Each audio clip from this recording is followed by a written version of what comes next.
Hello बच्चों, कैसे हैं आप सभी। आशा करता हूं कि आपकी पढ़ाई बढ़िया चल रही होगी। तो जैसा कि हमारा सेट का पेपर चल रहा था जिसमें हमने विज्ञान और सामाजिक विज्ञान के क्वेश्चन हल किए थे। 35-70 क्वेश्चन हो चुके। 20 क्वेश्चन आज गणित के हल करते हैं। देखते हैं आप उसमें कितना सही कर पाते हैं। और साथ में इसके हम उसके हल भी देखेंगे, क्योंकि गणित में हल बिना कुछ समझ में नहीं आना है ना भाई। इसमें आपको याद होना चाहिए कि इसका उत्तर ये कैसे आया। ओके, तो चलिएगा देर ना करते हुए शुरू करते हैं आज का पेपर। देखिएगा, पहला क्वेश्चन, निम्न में से किस विषम संख्या का इकाई की संख्या होगी। तो विषम होगी तो इकाई का जो अंक होगा वो विषम होना चाहिए, अर्थात 1, 3, 5, 7, 9। यदि ये इकाई में है तो इसके इकाई की संख्या भी वर्ग वही आ गई। तो वही 52 नहीं हो सकता, 56 नहीं हो सकता, तो 57 इसका राइट आंसर रहेगा। क्या क्वेश्चन समझ आया? वेरी सिंपल था। तो भैया कभी कोई से सिंपल क्वेश्चन भी आएंगे तो आपको मीन्स का मेरिट में सबसे पहले यही ध्यान देखना है कि सिंपल क्वेश्चन कौन सा है। तो सबसे पहले आपको सिंपल क्वेश्चन करना है। ऑलवेज ध्यान रखें भाई, है ना, हमेशा ध्यान रखें कि 90 क्वेश्चन आपके हैं सेट के, जिनमें से 35 का विज्ञान, 35 का सामाजिक, 20 का गणित। तो भाई 10 से 12 क्वेश्चन भी इसमें से हो जाते हैं तो लगभग आपका काम हो जाता है। इसके बाद 90 नंबर मेंटल एबिलिटी टेस्ट है, तो उसमें 70 नंबर तो आ ही जाने चाहिए। तो 70, और यदि आपके 70 नंबर आ जाते हैं, वो 10 नंबर मैथ्स में आ जाते हैं, ओके, तो 80 हो जाता है। और उधर यदि 35 70 में से यदि आपका 50 भी आ जाता है तो काम हो जाता है। 70 80 अर्थात 8 5 13 130 नंबर में किसी भी हालत में आपका नंबर आ जाना है। 100 प्लस नंबर है तो आपके आने की संभावना पूर्णतः बनी रहेगी।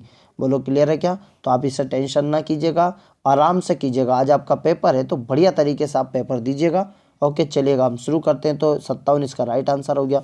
अगला है कि 52 और 53 के मध्य में कितनी प्राकृतिक संख्या। जब भी स्क्वायर के क्रमागत हो और उनके बीच में आपसे पूछे तो आपको स्क्वायर करना है। तो 53 का जो स्क्वायर होगा वो कितना होगा? वो होगा 2809। ये कैसे आया सर? तो 53 गुणा 53 करेंगे तो 2809 आ जाएगा।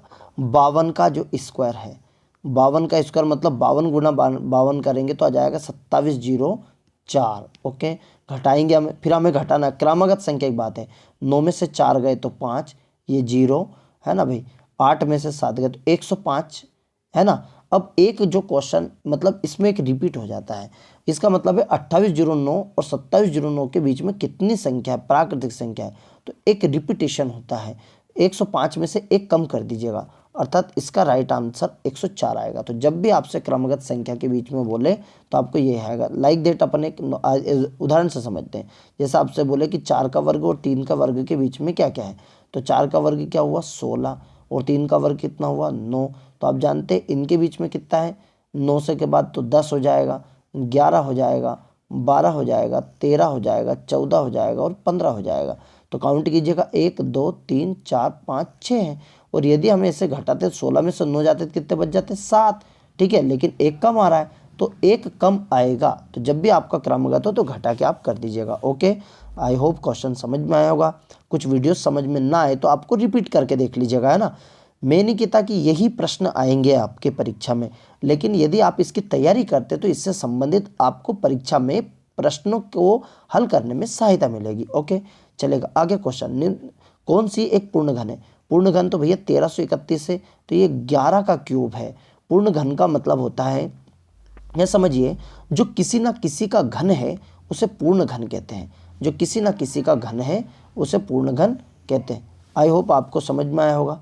अगला क्वेश्चन है आपका नेक्स्ट, है ना, कि 3/4 बट ये ओब्लिक का चिन्ह लगा है, तो 3/4 है ना, बट भागित ये ओब्लिक दे दिया है तो 5/3 अलग अलग है, तो इनका एक का ही क्यूब आ जाएगा, अर्थात ए वाला इसका राइट आंसर हो जाएगा।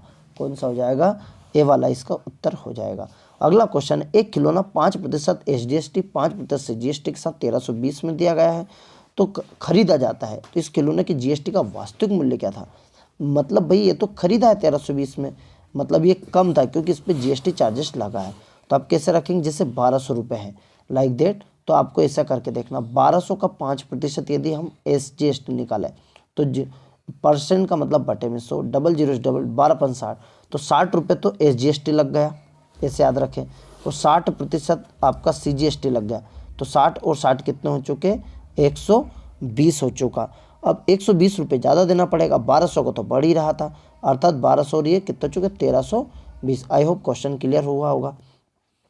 एक दुकानदार दूसरे दुकानदार को एक पेन पर 20% लाभ और 20% हानि पर बेचता है। तो यदि पेन सेट का मूल्य 112 था तो कुल सौदे, यदि डायरेक्ट लाभ हानि का प्रतिशत पूछे तो कुछ भी हल नहीं करना है। एक सूत्र है इसका कि जो भी हो लाभ हानि का इसका मल्टीप्लाई कर दीजिएगा।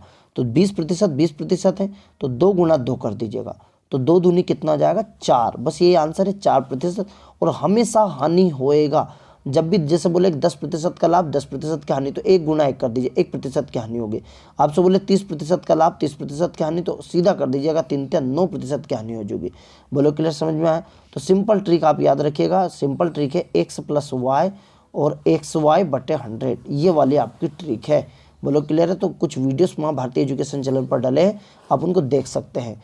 आगे चलते हैं हम क्वेश्चन पर कि 5000 रुपये दर से, प्रतिवर्ष की दर से 2 वर्ष के साधारण ब्याज चक्रवृद्धि ब्याज का अंतर क्या होगा। तो 2 वर्ष का जो ब्याज होगा तो सीधे आप PRT/100, तो 50,000 गुणित 4 गुणित 2 ऐसे करना है आपको। 50,000 ठीक है, गुणित 4 गुणित 2/100, यहाँ 00 4 दूनी 8 है ना, तो 8×5 = 4000 रुपये आपका ब्याज आ जाएगा एक पूरा। अब ब्याज ये साधारण ब्याज होता है, ब्याज के ऊपर ब्याज उसे बोलते चक्रवृद्धि ब्याज। तो 4000 का यदि हम 4% निकालें तो प्रतिशत बटे में 100, 4×4 = 16, 160 रुपये आ जाएगा। बोलो क्लियर है? तो यहाँ अंतर कितना है, 160। चलेगा, आगे देखते। एक छात्रा 12 किलोमीटर प्रति घंटे की औसत चाल से विद्यालय 20 मिनट में पहुँचती है। यदि वो 8 मिनट जल्दी विद्यालय पहुँचना चाहती है, चाल ज्ञात कीजिए। अब चाल का जो सूत्र होता है वो होता है दूरी बटा चाल, दूरी बटा समय। अब भाई दूरी ऊपर दी है, दूरी दी है यहाँ पर कि 12 किलोमीटर की औसत चाल से विद्यालय 20 मिनट पहुँचती है। तो कितने मिनट में पहुँची पहले तो ये देखो, अब पहले देखो तो 12 गुणित 20 और बटे 60। 60 क्यों आएगा, क्योंकि वो मिनट का घंटे में बदलेंगे। तो 12 क्या है, किलोमीटर, मतलब चाल है ना, ये आ गया चाल गुणित समय, तो यह जाएगा दूरी। तो 20 × 60 और 3 × 12, 4 किलोमीटर है कुल मिला के। कितना आया वो, 4 किलो। अब 4 किलोमीटर उसको कितने देर में पहुंचना है, 8 मिनट जल्दी पहुंचना चाहती है, मतलब 20 मिनट में पहुंची थी, 8 मिनट और जल्दी पहुंचना चाहती है, मतलब 12 मिनट में पहुंचना चाहती है वो। बोलो क्लियर है क्या? तो समझ में आया? अब 12 मिनट है, इसको घंटे मिनट में बदलेंगे, घंटे में तो 60 का भाग लगाएंगे, तो 60 ऊपर चला जाएगा। तो 12 × 5 = 60, 5 और 5 का ऊपर, 5 × 20, तो आपका 20 किलोमीटर प्रति घंटा। ये भी चाल दूरी वाले समय वाले क्वेश्चन को आप अच्छे से कंप्लीट कर लीजिएगा। देखिएगा भाई, जितनी आपकी तैयारी अच्छी होगी, मैं कह रहा हूँ कि ये आप 10 क्वेश्चन भी कर लेते हैं गणित में तो अच्छा, लगभग आपका 10 से 12 क्वेश्चन कर लेते हैं तो लगभग आ जाता है, क्योंकि 100+ नंबर भी आज पे आ जाते हैं तो बढ़िया आपके चांसेस पॉसिबिलिटी है। निम्न में से कौन सी एक सरल समीकरण है, तो ये आपका है डी वाला कि z-x², ये a-b का होल स्क्वायर का सूत्र है। a-b का होल स्क्वायर का सूत्र होता है a² है ना भाई, +b² - 2ab। बोलो क्लियर है क्या, यस और नो? देखिए भैया, आसपास कुछ माइक की आपकी आवाज़ आ रही होगी, तो ऐसा चलता रहता है, ये शादियों का कार्यक्रम है, आसपास चलते रहते हैं, हमारे आसपास भी चलते, लेकिन हमारा पढ़ाई पर ध्यान होना चाहिए, केवल पढ़ाई पर ध्यान, इसलिए पढ़ाई पर अपना फोकस रखें, है ना भैया। आगे चलते हैं क्वेश्चन। 169, तो ये a² - b² का एक फार्मूला होता है मेरे भैया, a + b और a - b एक फार्मूला होता है। अब यहाँ a की वैल्यू 121, मतलब ये इसको 11x से लिख सकते हैं। 169 मतलब किसका वर्गमूल होता है, 13 का, तो 13y का स्क्वायर। अब मतलब इसको एक बार प्लस में लिख देंगे भैया 11x² और एक बार माइनस में लिख देंगे, तो 11x + 13y, 11x - 13y, तो ए वाला इसका राइट उत्तर आ गया। आगे चलते हैं भैया मेरे, आगे आयत का क्षेत्रफल। अब ये थोड़ा सा टफ लेवल का क्वेश्चन है, यदि आपका आ जाए तो ठीक है, नहीं तो कोई बात नहीं। इसमें थोड़ा फैक्टराइज होगा, ये ना, ये y + 3 हो जाएगा, y - 4², इस तरीके से फैक्टराइज करना होगा। तो इसको क्षेत्रफल है, आयत का क्षेत्रफल लंबाई गुणित चौड़ाई, तो इससे भाग लगाना है आपको, पर लेकिन भाग कैसे लगाएंगे, डायरेक्ट नहीं लगेगा, इसको 2 भाग में तोड़ना पड़ेगा। कैसा 2 भाग में कैसे तोड़ेंगे, तो ये जो y है ये 2 भाग में ऐसे टूटेगा कि y² - 4 × 12, 3 भाग, इसमें 2 भाग में जाएगा, तो 4 × 12, तो कैसे करेंगे हम इसको, 4y + 3y ऐसा लिख सकते हैं, -12, ठीक है। तो y कॉमन आ जाएगा इसमें से, 3 × 12 y - 4 और y + 3, मतलब हम इसको जो लिख सकते हैं वो लिख सकते हैं y+3 और y-4, ठीक है, और बटे में 5 है इसे, और ऊपर जो है ये 5 y+3 और इसको लिख सकते हैं y+4 y-4। तो y+3 से y+3, 5 से 5 कैंसिल, ऊपर का y-4 y+4 इसका राइट उत्तर आ जाएगा। मतलब ये थोड़ा सा लेंथी क्वेश्चन है, आराम से इसको समझ के कीजिएगा, नहीं भी आए तो कोई टेंशन नहीं। पिता की आयु पुत्र की आयु के 5 गुने से 3 वर्ष कम है ना भैया, तो 3 वर्ष से कम है, तो 5 वर्ष बाद पिता की आयु पुत्र की आयु के 3 गुने से 3 वर्ष अधिक है। तो ये इसके नाप के कारण, मान लीजिए कि पुत्र आज 8 साल का है, तो पिताजी भाई साहब कितने साल के हो जाएंगे, देखो 5 गुने से 3 वर्ष, तो 5 गुना मतलब 8×5 = 40 से 3 कम मतलब 37 साल, ये पिताजी की होगी। अब 5 साल बाद, अब ये जो 8 साल का लड़का था, ये 5 साल बाद कितने का हो जाएगा, तो तुम भी बोल दो 13 साल का हो जाएगा, 8×5 = 13। अब पिताजी कितने के होना चाहिए, देखो अब, तो पिता की आयु 3 गुने से, तो 13×3 = 39, 3 गुना हो गया, से 3 अधिक है तो 39 और 3 कितने हो गए, मतलब पिताजी हो चुके 42। तो देखो 5 साल का है तो अंतर, जो आज 37 साल का वो 42 साल का हो जाएगा। आई होप आपको क्वेश्चन क्लियर हुआ। तो इसको ऑप्शन से करिएगा आप, कैसे कीजिएगा, ऑप्शन। यदि एक बहुभुज का प्रत्येक अंतःकोण 108 डिग्री है तो इसकी भुजाएं क्या होगी, तो 5 हो जाएगी, ठीक है, कितनी हो जाएगी, 5 है। बोलो क्लियर है, आगे चलते हैं, है ना, कौन सी हो जाएगी भाई, 5। आगे क्वेश्चन है आपका 1 2 3 4 5 में सबसे छोटा कौन।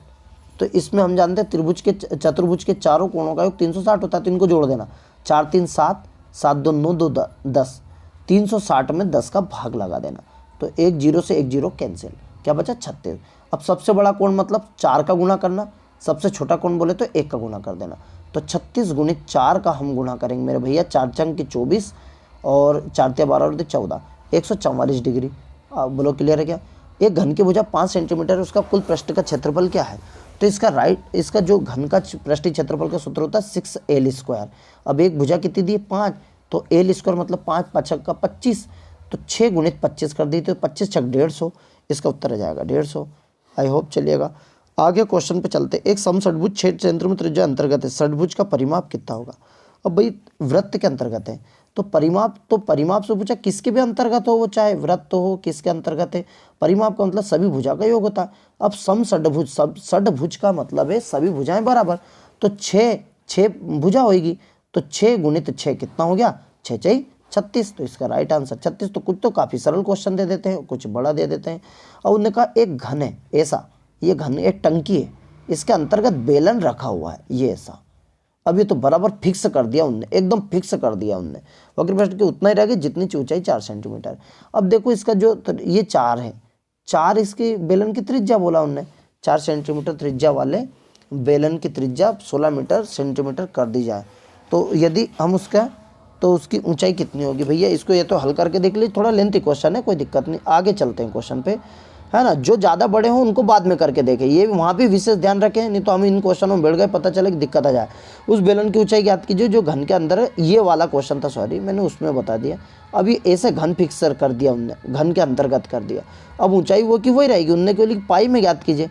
अब सूत्र क्या होता है, πr²h, उनने बोला पाई का मान तो वही रख लीजिएगा, आर का मान कितना है 4 है, तो त्रिज्या आधी हो जाएगी, तो 2 का वर्ग अर्थात 4 हो गया। एच कितना है, ऊंचाई 4 है, तो 4 × 16, तो इसका उत्तर 16 हो गया। आगे देखो 25, एक घनाकार गोदाम की विमाएँ 25 20, अब कभी भी हो तो इसमें सीधा भाग लगा दिया करो, तो 20 × 25 और गुणित कितना मेरे भैया 10 हो गया, बटे में कितना आ गया 2 और 1.25, तो 125 ही कर दो गुणित 1, वो दशमलव हटाया तो मैंने ऊपर 10 लगा दिया, 100, क्योंकि डबल 0 थी, लगा दिया। ओके, बोलो क्लियर है क्या। अब यहाँ देखो 25 पंजे 125 है ना भैया, और आगे देखते हैं 5 दूनी 10 और 2 से 2 कैंसिल, तो 2 का 100 में 20 का 100 में गुणा कर दिया, तो 2000 इसका उत्तर आ गया। एट लास्ट क्वेश्चन, एक 500 को फेंकने पर विषम संख्या आने की प्रायिकता क्या है। अब विषम संख्या टोटल 500 में 6 अंक होते हैं, विषम कितने आएंगे 1 3 5, तो 3 संख्या है, तो 3 दूनी 6 अर्थात 1/2 उत्तर आ जाएगा। आई होप ये क्वेश्चन क्लियर होंगे, ये नहीं कि ये क्वेश्चन आएंगे पर आपको कुछ तो चीज़ें समझ में आए होगी। बोलो क्लियर है क्या, अच्छे से कीजिएगा क्वेश्चन। ओके, और अब मिलते हैं हम इसके बाद, जो कि आज का जो पेपर होने वाला है, उस पेपर में देखते हैं आपको नंबर कितना आएगा, और उस पेपर का मैं सॉल्यूशन भी आपको पहुंचाऊंगा, तो आप सॉल्यूशन भी देख लीजिएगा आपको कितने नंबर आएंगे गणित के, और मेंटल एबिलिटी टेस्ट के, विज्ञान सामाजिक विज्ञान के सभी के पेपर आपको आज चैनल पर मिल जाएंगे। और यदि आप चैनल पर नए हैं तो चैनल को सब्सक्राइब कर दीजिएगा और अपने मित्र हैं उनको भी भाई शेयर कीजिएगा।